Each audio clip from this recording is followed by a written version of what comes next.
Shalom Aleihim saudara-saudara yang dikasihi Tuhan dimanapun saudara berada. Rumah Tuhan adalah rumah kita. Kiranya GKT Banyuwangi menjadi rumah rohani, tempat kita sehat dalam pengajaran, pelayanan dan persekutuan, sehingga kita dapat menjemaatkan keluarga dan mengkeluargakan jemaat. Amsal 18 ayat 12 sampai dengan 15. Orang yang angkuh akan jatuh, orang yang rendah hati akan dihormati. Menjawab sebelum mendengar adalah perbuatan yang bodoh dan tercela.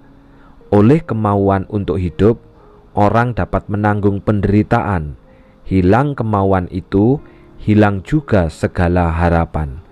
Orang berbudi selalu haus akan pengetahuan, orang bijaksana selalu ingin mendapat ajaran. Saudara, sebuah survei mengungkapkan bahwa penyakit yang paling tinggi hari ini bukan lagi kanker, tetapi justru adalah penyakit mental. Apa itu penyakit mental? Penyakit mental adalah kondisi kesehatan yang mempengaruhi pola pikir, perasaan, suasana hati, dan perilaku seseorang secara signifikan. Kondisi ini dapat mengganggu relasi sehari-hari, hubungan sosial, bahkan pekerjaan, serta bisa bersifat sementara atau kronis jangka panjang. Contoh, saudara, ada orang yang tiba-tiba marah tanpa alasan, tetapi kemudian dalam waktu yang sama tiba-tiba bisa merasa sedih tanpa ada penyebabnya. Nah, kalau ini terjadi, saudara, berarti orang itu sudah mengalami yang namanya penyakit mental. Bisa tiba-tiba bahagia, bisa tiba-tiba marah, bisa tiba-tiba sedih dalam waktu yang hampir berdekatan. Oleh karena itu, banyak orang hari ini yang berusaha untuk menjaga kesehatan batinnya, kesehatan hatinya, karena percaya bahwa kehidupan batin yang kuat akan menopang kehidupan jasmania. Maka pertanyaan buat kita adalah, bagaimana kita menjaga kesehatan batin itu? Kalau kita chat di Google atau chat GPT, maka untuk menemukan kesehatan batin itu adalah dengan cara yang pertama menjaga supaya pikiran kita itu tetap positif. Yang kedua itu selalu tersenyum apapun masalahnya. Dan yang ketiga itu tetap bersosialisasi. Dan yang keempat, supaya batin kita sehat, hindari stres.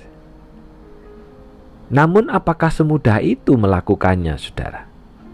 Misalkan, kalau mau batin kita sehat, maka hindarilah stres.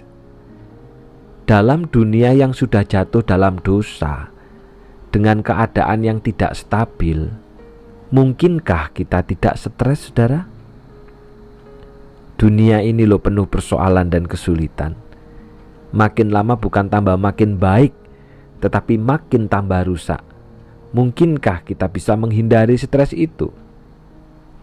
Atau juga, saudara, kalau mau sehat batin kita harus selalu tersenyum. Bukan berarti harus bersungut-sungut, tidak loh, saudara ya.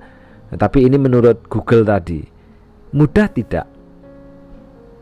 Apakah senyum itu adalah senyum yang asli dari hati? Atau kita hanya pura-pura bahagia saja?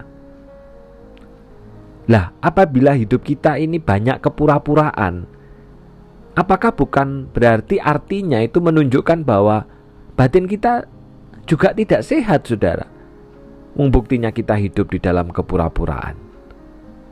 Jadi Bapak Ibu Saudara, ternyata solusi yang ditawarkan dunia untuk menjaga kesehatan inner life atau batin kita tidak semudah itu.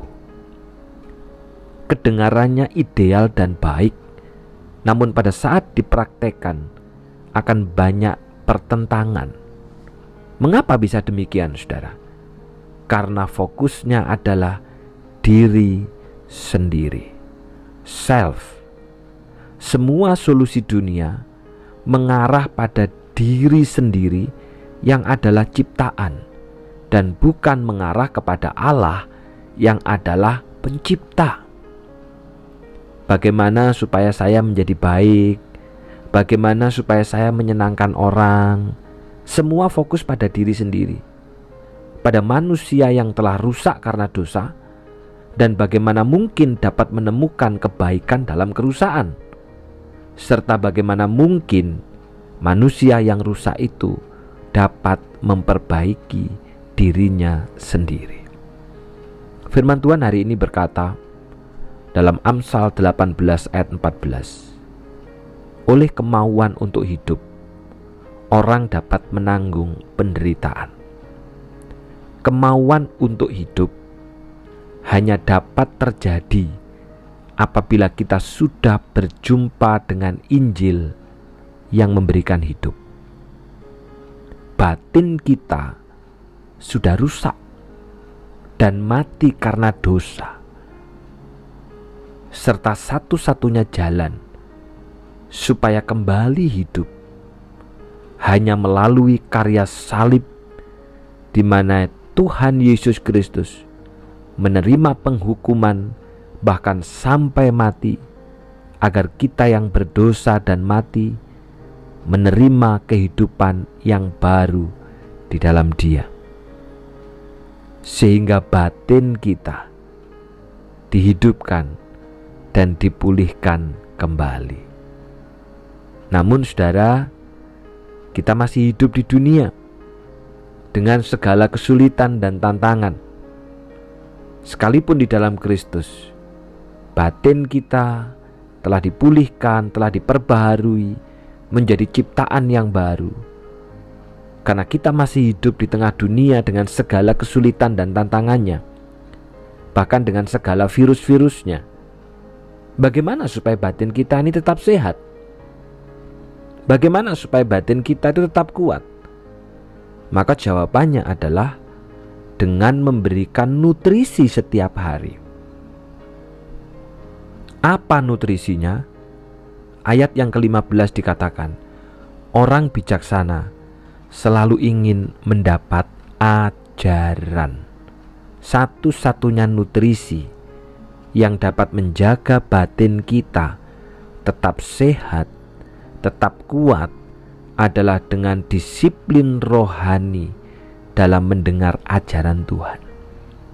Hanya ajaran Tuhan satu-satunya nutrisi yang paling bergizi dan sehat untuk dapat menyehatkan batin kita. Supaya batin kita sehat dan kuat dalam menghadapi kesulitan hidup, maka nutrisi ajaran Tuhan ini harus kita berikan setiap hari. Latihan rohani memperkuat batin, sama seperti latihan jasmani memperkuat tubuh kita. Jika kita tidak mendisiplin rohani untuk senantiasa setia mendengar ajaran Tuhan, hidup dalam ajaran Tuhan setiap hari, memberikan nutrisi itu, maka kita tidak akan memiliki batin yang sehat. Latihan rohani memperkuat batin kita, sama seperti latihan jasmani memperkuat tubuh kita. Mari kita berdoa.